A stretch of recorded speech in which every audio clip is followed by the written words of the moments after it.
By replacing the damaged transmission control module, you can easily fix P1700 error code by yourself. It indicates a problem with the transmission control module, TCM, or the transmission itself, and sometimes even the ABS unit or related wiring. Here is a simple DIY method you can try to solve this problem.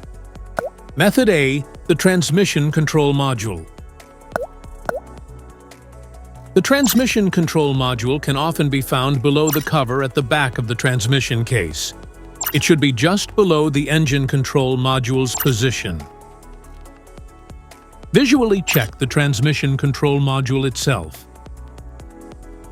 and its electrical connections for any damages. If the damages are found, then replace the transmission control module. So here is one of the most practical solutions to fix the P1700 error code. This error occurs in OBD2-equipped vehicles. It is commonly found in Audi, Subaru, Chevrolet, Ford, Hyundai, Nissan, Mazda, Mercedes-Benz, Toyota, and Honda vehicles. If you found this video helpful, make sure to subscribe us for more updates. Thanks for watching.